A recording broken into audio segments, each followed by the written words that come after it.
तो स्टूडेंट्स ये आपका पार्ट 11 वीडियो है इस चैप्टर का। पार्ट 11 वीडियो में प्रश्नावली 1G पे है और क्वेश्चन नंबर है 1 का 1 नंबर देखिए। मान लीजिए कि समुच्चय दिया हुआ है, यहाँ पर 1 2 3 4 उसके एलिमेंट है। समुच्चय में R ये संबंध यहाँ पे दर्शाया गया है, द्वारा परिभाषित एक संबंध है ये, ठीक है।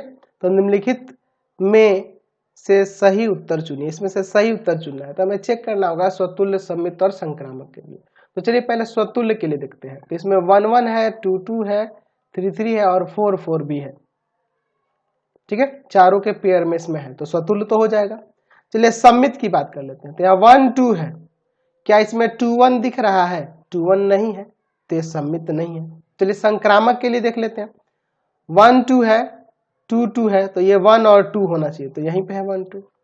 2 2 है, यहाँ 2 2 है, 2 और किसी के साथ संबंधित नहीं है। चलिए 1 1 है, 1 3 के साथ संबंधित है, 1 3 चाहिए तो 1 3 यही हो जाएगा, ठीक है। 4 4 है, 4 किसी के साथ संबंधित नहीं, छोड़ दीजिए। 1 3 है, 3 3 है, तो 1 और 3 ये चाहिए, तो ये यहाँ पे है। 1 3 है, 3 2 है, तो 1 और 2 चाहिए, तो 1 और 2 भी है। यानी कि ये स्वतुल्य हो जा रहा है, संक्रामक हो जा रहा है, लेकिन सममित नहीं हो रहा है। बी नंबर इसका आंसर हो जाएगा। इसका सेकंड नंबर देखिए। मान लीजिए कि समुच्चय n में r बराबर में एक रिलेशन दिया है जिसमें एलिमेंट देखिए ऑर्डर पेयर ए बी के रूप में है, जहां a बराबर है b - 2 और b का मान 6 से बड़ा है, द्वारा प्रदत्त संबंध r है। तो निम्नलिखित में से सही उत्तर चुनिए, यानी कि इसमें से कौन सा ऑर्डर पेयर इस संबंध r का एलिमेंट है, ये हमें देखना है। तो देखो ना, आप इसमें से जो इसको संतुष्ट करेगा ना वही हो जाएगा। तो अगर मैं इसमें इस वाले में बात करूं b के मान की, तो अगर देखो मैं b का मान यहाँ 4 रखूंगा तो 4 में से 2 जाएगा, 2 आएगा, a का मान 2 आ जाएगा। लेकिन b का मान यहाँ 6 से बड़ा कह रहा ना, तो यहाँ तो ये 6 से बड़ा नहीं है, ये b का मान 6 से बड़ा नहीं है, तो ये तो नहीं होगा, क्योंकि इस चीज को सेटिस्फाई कर रहा है लेकिन इसको सेटिस्फाई नहीं कर रहा है। अगले पे चलते हैं। ये तो 6 से बड़ा है, लेकिन अगर ये 8 यहाँ रखेंगे b के जगह, तो b के जगह अगर 8 रखोगे तो 8 में से 2 जाएगा, आपका 6 आएगा, तो ये भी नहीं होगा। ये हो जा रहा है, ये देखो b जो है 6 से बड़ा है, और अगर 8 यहाँ रखोगे तो 8 में से 2 गया 6, ये हो जा रहा है ना, ये बिलोंग्स कर रहा है इसमें, ये दोनों को संतुष्ट कर रहा है, यानी कि इसका सी नंबर आंसर हो जाएगा। चलते हैं अब अगले क्वेश्चन पे। क्वेश्चन नंबर 2 देखिए क्या कह रहा है। कह रहा है सिद्ध कीजिए कि r में, यानी कि वास्तविक संख्या, यहाँ r किसकी बारे में बात हो रहा है? वास्तविक संख्याओं में r संबंध जो है, यहाँ इसके element a b order pair में है, जहां a इज लेस देन और इक्वल टू b, द्वारा परिभाषित संबंध r स्वतुल्य तथा संक्रामक है किंतु सममित नहीं है, ये हमें बताना है। चलिए तो एक एक करके चेक करते हैं। पहले हम लोग बात करते हैं स्वतुल्य के लिए। स्वतुल्य के लिए तो मैं स्वतुल्य के लिए यहाँ पे लिख सकता हूं कि a इज लेस देन और इक्वल टू b। दोनों में से कोई एक चीज तो होगा ना, अरे लेस देन नहीं है लेकिन इक्वल तो है ना जी। For all a belongs to r, real number, यानी कहने का मतलब कि यहाँ ऑर्डर पेयर ए बिलोंग्स करेगा r से, संबंध r से। तो ये संबंध को दर्शा रहे हैं, यहाँ पे ये वास्तविक संख्या के समुच्चय को दर्शा रहे हैं, ठीक है। इसलिए संबंध r स्वतुल्य है, स्वतुल्य है। सममित की बात कर लेते हैं अब, सममित की। तो अगर मैं यहां पर लिखता हूं कि A B belongs to r, यानी कहने का मतलब है कि a इज लेस देन और equal to b for all a b belongs to r, तो क्या b is less than equal to A हो सकता है? ये नहीं हो सकता है। यानी कहने का मतलब यह हुआ कि b a r से बिलोंग नहीं करेगा, ठीक है। इसलिए संबंध r सममित नहीं है, सममित नहीं है। चलिए अब संक्रामक की बात कर लेते हैं, या संक्रामक भी लिख सकते हैं, ठीक है। संक्रामक की बात कर लेते हैं। मैं यहां पे ले लेता हूं कि A B belongs to R तथा B C belongs to R, for all A B C किससे बिलोंग करेगा? रियल नंबर से।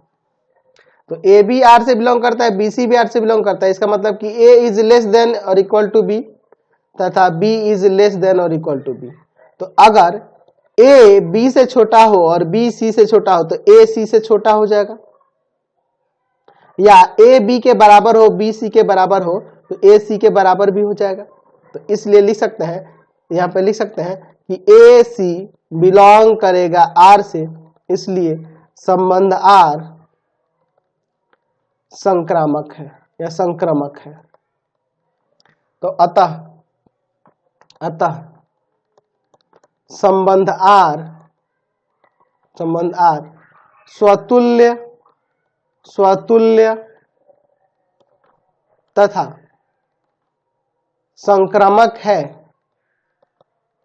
लेकिन सम्मित नहीं है। समझ गए ना, कोई दिक्कत नहीं है। चलते अब अगले क्वेश्चन पे।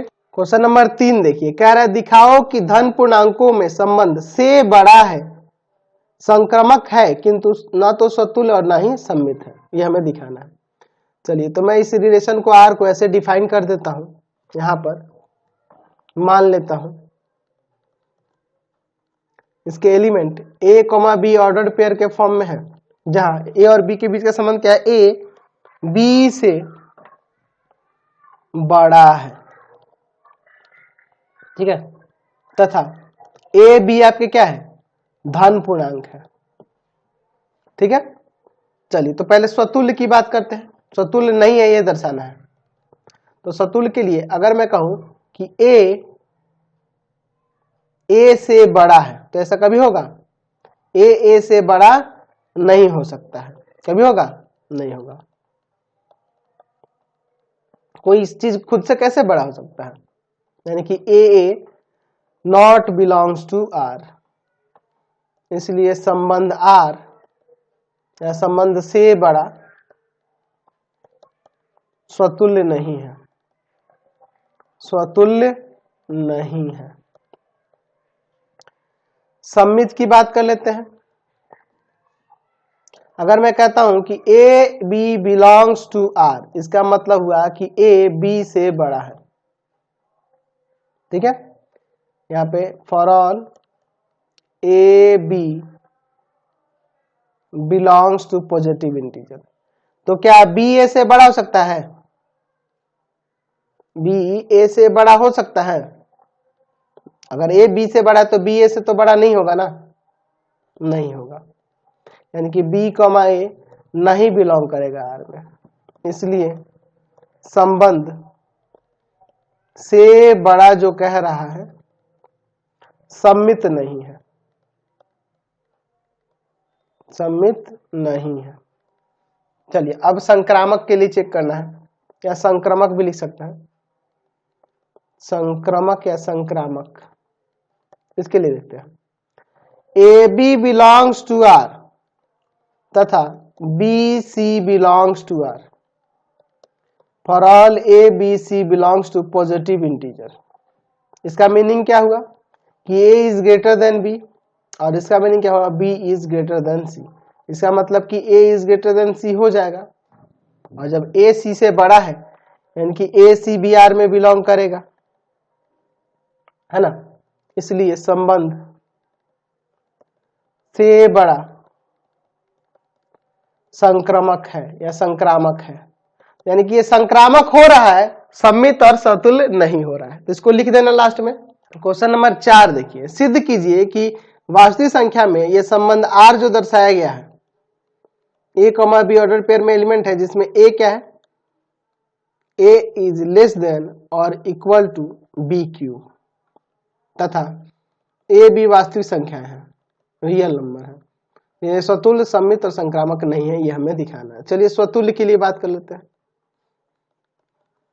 तो हम यहां लिख सकते हैं क्या कि ए इज लेस देन और इक्वल टू ए क्यूब। ये कभी होगा, नहीं हो सकता है, for all a belongs to R, ठीक है। सभी वास्तविक संख्याओं के लिए ये पॉसिबल नहीं है, इसलिए यहां कह सकते हैं कि ए नहीं बिलोंग करेगा आर से, अतः आर या संबंध आर स्वतुल्य नहीं है, स्वतुल्य नहीं है या स्वतुल्य नहीं है, ठीक है। अच्छा, अब सम्मित की बात करते हैं। सम्मित के लिए तो मान लेते हैं कि ए बी बिलोंग्स कर रहा है आर में, यानी मतलब यह हुआ कि ए इज लेस देन और equal to B cube for all A B belongs to R. तो ये जरूरी नहीं है कि b is less than a cube होगा, ये होगा नहीं होगा, यानी कि बी ए नहीं बिलोंग करेगा आर में, इसलिए संबंध आर सम्मित नहीं है। ठीक है, चलिए अब संक्रामक की बात कर लेते हैं, या संक्रामक लिख दीजिए, संक्रामक लिख दीजिए। मैं ए बी बिलोंग्स करा देता हूं आर से तथा बी सी भी बिलोंग करा देता हूं आर से, for all A B C belongs to R. तो इसका मीनिंग क्या हुआ कि यहां पर हम लोग लिख सकते हैं A is less than equal to B cube तथा B is less than equal to A cube, sorry C cube, ऐसे लिख सकते हैं। तो ऐसा जरूरी नहीं है कि ए is less than equal to C cube होगा, इसका मतलब कि ए सी नहीं बिलोंग करेगा आर से। तो आप सोचोगे कि सर ऐसे कैसे, तो एग्जांपल से भी आप लोग यहां देख सकते हो। मैं मान लेता हूं कि 7 और 2 बिलोंग कर रहे हैं आर से तथा 2 और 3/2 भी आर से बिलोंग कर रहे हैं। इसका मीनिंग क्या हुआ कि 7 छोटा होगा 2 के क्यूब, 8 से छोटा है, तथा 2 छोटा होगा 3/2 का क्यूब। तो 3/2 का क्यूब करोगे, या इक्वल भी लिख सकते हैं ना, यहाँ पे दोनों चीज लेना है। 3/2 का क्यूब करोगे तो यहां पर क्या आएगा, 3 का क्यूब 27 और 2 का क्यूब 8, 8 3 24 है ना, 3 से बड़ा होगा, यानी कि यह बड़ा है, यह बड़ा है ना, इससे बड़ा है, यानी कि ये दोनों चीजें संतुष्ट कर रही है। तो क्या यहां देख सकते हैं कि 7 छोटा है या बराबर है 3/2 के क्यूब के? ऐसा हो सकता है, ऐसा हो सकता है जी? नहीं हो सकता है, क्योंकि 7 बड़ा हो जाएगा, 7 बड़ा हो जाएगा इसके क्यूब से। तो यह दोनों बिलोंग करने पे ये बिलोंग नहीं कर रहा है, तो वही मैंने यहाँ पे दिखाया है। इसलिए संबंध आर संक्रामक नहीं है, यानी कि हमने दिखा दिया कि ना तो ये सम्मित है, ना ही स्वतुल्य है, ना ही संक्रामक है। क्वेश्चन नंबर 5 देखिए, कह रहे दिखाओ कि धन पूर्णांक में विभाज्यता संबंध स्वतुल्य संक्रामक है किंतु सम्मित नहीं है। चलिए मैं रिलेशन आर ऐसे मान लेता हूं, इसमें एलिमेंट ए और बी ले लेते हैं ऑर्डर पेयर में, जिसमें लिख देते हैं कि ए बी को विभाजित करता है, विभाजित करता है, ए बी को विभाजित करता है,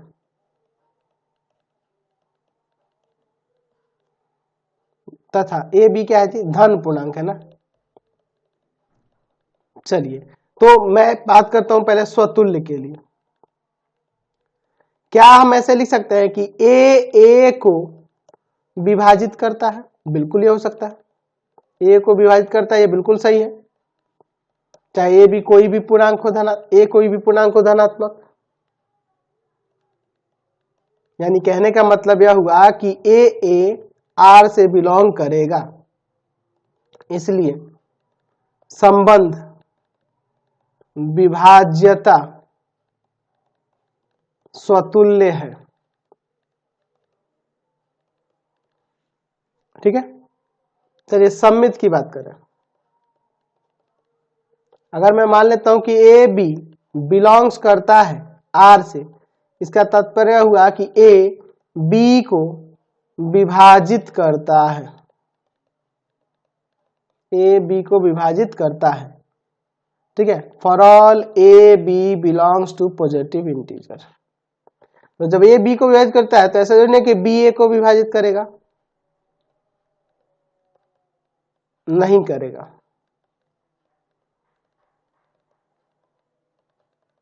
है ना।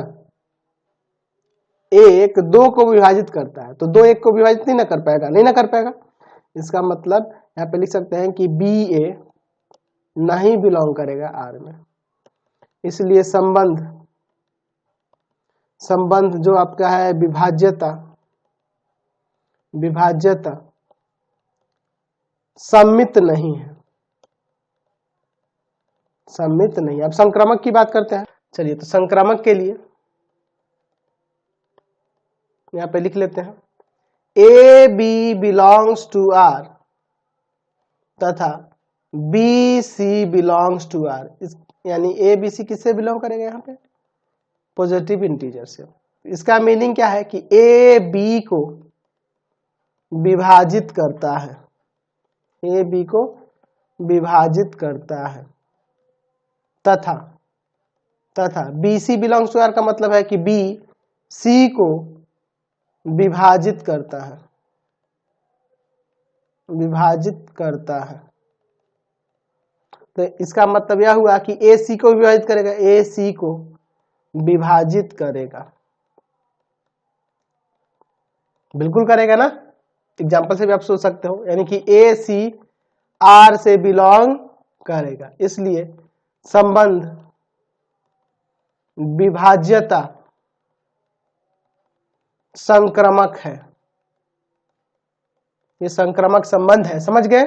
क्वेश्चन नंबर 6 में देखिए, कह रहा है कि सिद्ध कीजिए कि किसी कॉलेज के पुस्तकालय की समस्त पुस्तकों का समुच्चय ए में आर एक संबंध दर्शाया जा रहा है। किस तरह से? एक्स वाई क्रमिक युग्म एलिमेंट है, जहां पे एक्स और वाई में पेजों की संख्या समान है। ऐसे दो किताबें जिनके पेजों की संख्या समान है, द्वारा प्रदत्त संबंध आर एक तुल्यता संबंध है। तो तुल्यता संबंध होने के लिए क्या होना चाहिए?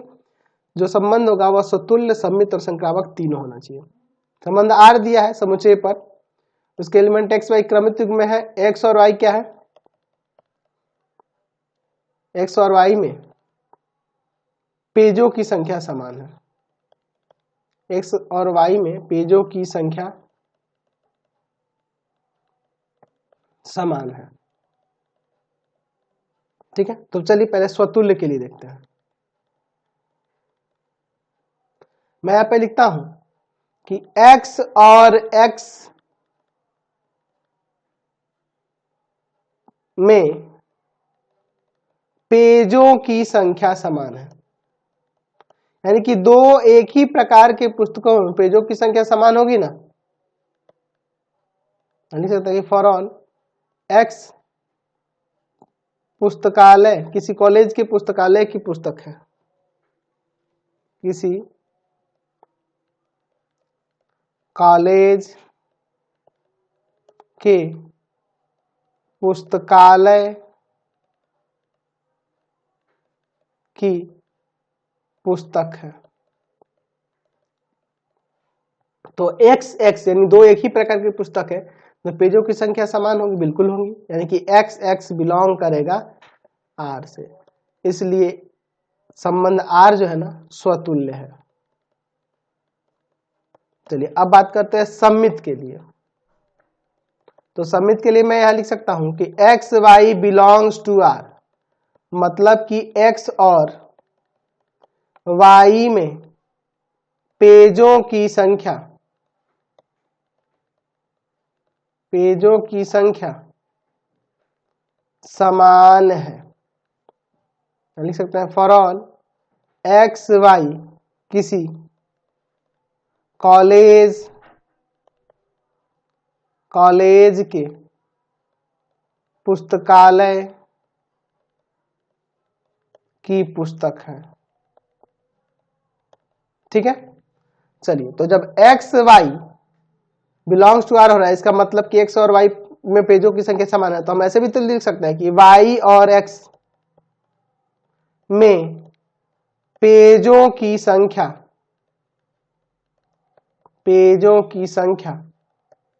समान है, ऐसे भी लिख सकते हैं। यानी कहने का मतलब कि वाई एक्स भी आर से बिलोंग करेगा, इसलिए आर जो होगा सममित है। संबंध आर क्या है? सममित है। अब बात करते हैं संक्रामक के लिए, संक्रामक के लिए, संक्रमक के लिए यहां पे लिख सकते हैं कि x y belongs to R तथा वाई जेड भी बिलोंग कर रहा है आर से। For all x y z क्या है? किसी कॉलेज के पुस्तकालय की पुस्तक है। ठीक है, अच्छा मीनिंग क्या होगा, x y belongs to R का मतलब क्या हुआ कि एक्स और वाई में पेजों की संख्या समान है तथा y z belongs to R का मतलब क्या हुआ, तो वाई और जेड में पेजों की संख्या समान है। अच्छा एक्स वाई में पेजों की संख्या समान है, वाई जेड में भी पेजों की संख्या समान है, तो एक्स जेड में भी पेजों की संख्या समान हो जाएगी।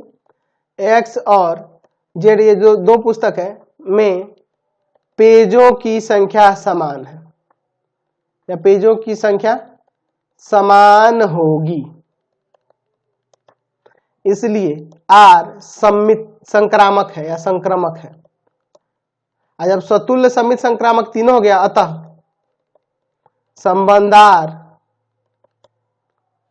आर एक तुल्यता संबंध है, क्योंकि ये स्वतुल्य भी हो जा रहा है, सम्मित भी हो जा रहा है और संक्रामक भी हो जा रहा है, इसलिए यह तुल्यता संबंध है। क्वेश्चन नंबर 7 देखिए, क्या निम्नलिखित के उदाहरण दो। ठीक है, पहला कह रहा है सम्मित हो परंतु ना तो स्वतुल्य और ना ही संक्रामक हो। चलिए मैं 7 नंबर के लिए सभी के लिए एक उदाहरण लेके चलता हूं।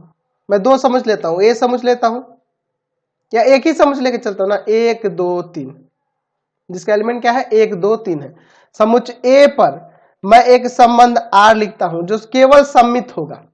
जैसे देखो 2 3 मैं लिख देता हूं, 3 2 लिख देता हूं, तो देख लो यही देख लो, यहां इसमें एक 2 है ना, ये 2 3 है या 3 2 है, तो सम्मित हो गया। स्वतुल्य इसलिए नहीं है क्योंकि इसमें 1 1 नहीं है, 2 2 नहीं है, 3 3 नहीं है। संक्रामक इसलिए नहीं है कि यहाँ 2 3 है 3 2 है, तो 2 2 नहीं है, तो ये केवल सम्मित है, स्वतुल्य और संक्रामक नहीं है। तो आपको कुछ नहीं, आपको खुद से उदाहरण सोचना होगा। R1 मान लेते हैं, इसमें R2 मान लेते हैं। क्या होता है ना, स्वतुल्य और संक्रामक हो लेकिन सम्मित नहीं हो। चलो ना मैं यहां ले लेता हूं 1 1 2 2 3 3, ये तो भाई स्वतुल्य के लिए हो गया। अच्छा संक्रामक होना चाहिए, तो ये लो ना, और मुझे सम्मित नहीं होना चाहिए, सम्मित ये नहीं होना चाहिए, तो मैं एक काम करता हूं, इसमें एक और लिख देता हूं 1 2। देख लो 1 2 है, हाँ 1 1 है 1 2 है, तो 1 और 2 होना चाहिए, तो 1 और 2 यही हो जाएगा। तो यह जो रिलेशन दिख रहा है स्वतुल्य भी है संक्रामक भी है, लेकिन सम्मित नहीं है क्योंकि इसमें 1 2 है 2 1 नहीं है। तो आपको खुद से उदाहरण लेना है, सम्मित और संक्रामक हो जाए लेकिन किंतु स्वतुल्य ना हो, सम्मित और संक्रामक हो जाए लेकिन स्वतुल्य नहीं हो। तो आप एक काम करो, सम्मित होना चाहिए और संक्रामक होना चाहिए लेकिन स्वतुल्य नहीं होना चाहिए। तो मैं 2 3 3 2 लिखता हूं, तो ये सम्मित हो गया, और संक्रामक होने के लिए इसमें मैं 2 2 भी लिख देता हूं। ठीक है, तो ये सम्मित है, संक्रामक है और स्वतुल्य इसलिए नहीं है क्योंकि इसमें 1 1 नहीं है, 3 3 भी नहीं है। एक संबंध जो स्वतुल्य और सम्मित हो किंतु संक्रामक ना हो, स्वतुल्य भी हो जाए और सम्मित भी हो जाए लेकिन संक्रामक ना हो। चलिए देखते हैं R4, स्वतुल्य होने के लिए इसमें 1 1 2 2 3 3 चाहिए, सम्मित हो जाना चाहिए लेकिन संक्रामक नहीं होना चाहिए, ये आपको देखना है। सम्मित हो जाए लेकिन संक्रामक ना हो। मैं मान लो यहां लिखता हूं 3 1 1 2, ठीक है, तो अब सम्मित होने के लिए मैं इसमें क्या कर दूंगा 1 3 लिख दूंगा, 2 1 लिख दूंगा। लेकिन देखो यहाँ पे 3 1 है 1 2 है लेकिन 3 2 नहीं है इसमें, तो इसलिए संक्रामक नहीं होगा, सम्मित हो जा रहा है और स्वतुल्य तो है ही। चलिए एक और देखते हैं 5 नंबर, एक संबंध जो संक्रामक हो किंतु ना तो सम्मित हो ना ही स्वतुल्य हो। तो संक्रामक हो तो आप R5 बराबर सिंपली 1 2 भी लिख दो ना, ये आपका संक्रामक है लेकिन स्वतुल्य और सम्मित नहीं, समझ गए ना। तो ऐसे ही हमें उदाहरण देके इसमें दिखाना था। तो आगे हम लोग क्वेश्चन नेक्स्ट वीडियो में देखेंगे। देख रहे हैं ना, बहुत ही इंटरेस्टिंग चैप्टर है, बहुत ही मजा आने वाला है इसमें सारे क्वेश्चन बनाकर। आपको हमारे 3 चैनलों को सब्सक्राइब करना होगा। पहला है path finder classes Chhapra, path finder classes Chhapra. दूसरा है आपका भारती भवन रविकांत सर, भारती भवन रविकांत सर। और तीसरा चैनल है रविकांत सर के नाम से। तीनों चैनल को सब्सक्राइब करेंगे और इससे रिलेटेड वीडियो के लिए सीधे डिस्क्रिप्शन में जाएंगे और इससे संबंधित नोट्स के लिए गूगल पे जाके सर्च करेंगे www.ravikantsir.in और यहां पर जाकर आप सभी क्लासेस के नोट्स और उनके पीडीएफ को डाउनलोड कर सकते हैं और इसका भी लिंक मैंने डिस्क्रिप्शन में दिया है, वहां जाकर आप देख सकते हैं या सिंपली आप जाके गूगल पे भी सर्च कर सकते हैं तो आपको मिल जाएगा पाथ फाइंडर क्लासेस छपरा। वहां जाएंगे और वहां से सब कुछ डाउनलोड कर सकते हैं, पढ़ सकते हैं। ठीक है, thanks for watching the video.